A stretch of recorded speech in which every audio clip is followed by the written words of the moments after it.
携手天涯。长久以来，我总是钟情于一个人的旅行。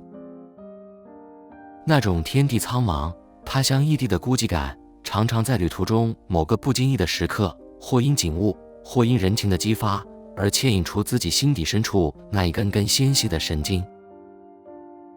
于是，所谓孤独的流浪，变成了一种能够满足自己渴望逃离的快感。每当自己独自游逛在一个陌生的城市里，眼底所见的尽是不熟悉的景物，耳里听到的全是陌生的语言，这种逃离出现实的人生，置身度外的心情转换下，总让自己感觉更接近自己了。近年来，因为境遇的转变，我也渐渐地学会结伴出游了。我后来发现，在结伴旅行中，如果正好游伴是一个在精神及知识的程度上和自己旗鼓相当的那种人，往往会在旅途中的某些时刻，因彼此对途中的人、事物的特殊感受，而产生一种火石擦撞的灿烂。这种因能力相当的精彩交手，因心灵呼应的悸动交流，以及在旅途生活上的便利性，绝对是孤身浪迹式的旅行所无法比拟的。今年的春天，我和阿强携手走了一趟欧洲。这趟欧游之旅对我来说，光是在嘴上说就说了10几年了。从学生时期一直到工作上班，总有各种不同的借口，让欧洲之旅的美梦也一直只是空头支票。虽然借口说没钱、没时间，而且又懒得去申请那种手续繁杂的签证，但这10几年来，不论是独自旅行，或是结伴同游，也南北两半球的跑了好多的国家与城市，唯独欧洲大陆是一直不敢去碰的。或许是自己在心底对于那一块古老的欧洲大陆存有太多的梦想和企图吧。古老欧陆的光辉里，有那么多的故事，那么多的景物，那么多的人文，那么多的艺术。虽然我不曾真正去触摸过，但在成长的过程中，对它也从不陌生的。我好似一直在等待一个时机，等待自己有足够的能力去吸收及消化那么多的文化精髓，才敢做此一行。然而时光匆匆，也就在等待的借口中一点一滴地流逝了。阿强一直知道我有这个欧洲梦，趁着今年是我们的10周年纪念，他主动提起这一次的欧游计划，并且积极地去执行，从订机票、找旅馆，甚至是行程的规划等等。正好这段时间里，公司部门有所变动，我在工作上也比较有空闲的时间，于是我们决定在初春时分做一趟浪漫的欧洲之旅。阿强平时在生活上对自己很节省，但对我可大方得很呐。这次的旅行，我知道又花了他不少的积蓄，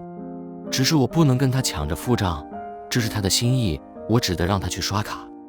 我只悄悄地用自己累积的飞行点数，将去巴黎的机票升等到商务舱，想给他一个小小的惊喜。长得高头大马的阿强，平时坐飞机只能局促地缩在经济舱的狭窄座位，小心翼翼地拆着一小包花生米。像这种10几个小时长程的飞行，对他来说简直是酷刑。以前他听多了我因公事出差时乘坐商务舱下榻豪华旅馆的奢华，正好趁着这一次我们10周年之名，也来与他分享我生命中曾有的奢华。面对那么宽广丰富的欧洲大陆，我们只有短短半个多月的时间，因此我们不敢太贪心，很小心地只挑选出3个国家：法国、英国、荷兰。会选择以这3个国家为起点，只因巴黎的浪漫是我的最爱，伦敦的人文是我们所熟知的，还有荷兰璀璨的春花，则是阿强所无法抗拒的诱惑。旅途中，因为机缘巧合，我们又多了一位游伴杰瑟。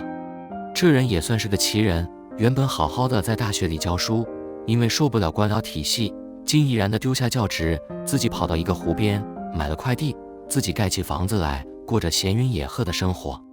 也因为有杰瑟的加入，使得这场旅行变得更加的精彩。平时就博学风趣的他，在整个旅程中不但是我们的活字典、好旅伴，更因他的风趣幽默，为我们的旅程添增了不少的笑料。平常我的旅行习惯总是会先在出发之前大量的阅读行程中我们所到之处一些相关历史、文化背景或是人文及风土的资讯。因此，我在出发的前2个月就时常跑图书馆及上网，阅读了近40-50本的书籍，在脑海中对这些地方的来龙去脉有了一个基本的概念后，在实地去亲身印证一下，体验属于自己的感受。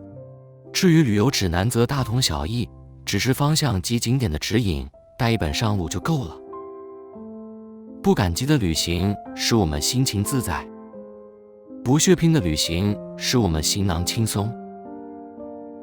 游走在这一块有着浓郁历史与精彩人文的欧洲大陆里，那种随时随处而来的冲击使我的心灵更加的敏感与脆弱。于是在巴黎圣母院里，我感受到了钟楼怪人的忧郁。在悠悠的塞纳河上，我吸取了它的灵气，看到了历史的滔滔。我们在巴士底广场经历一场大革命，在协和广场见识到断头台的血腥。在马黑区幽暗的小巷弄里，我们走过一场又一场追逐的人生。我们在大英博物馆听见一群无奈灵魂的哭嚎。我们在康桥的云彩里走进了诗人的风花雪月与爱恨情仇里。在唐人街古老的石板路上，我细数着近代中国的忧患。在苏河区的情欲世界里，我们更加确定自己的所属。在阿姆斯特丹的码头前，我仿佛看见了当年的台湾。在如织运河的清波里，我们晃回到17世纪繁华的港都。在贩售大麻的咖啡店里，让我体验了空茫与沉郁。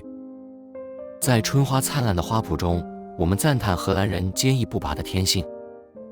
在阿姆斯特丹的大街小巷，平凡平实的同志生活里，我们看见了我们的明天。旅行是一种成长的印记，在出发与回程的流转间，我们的生命韧性又为此更加一层。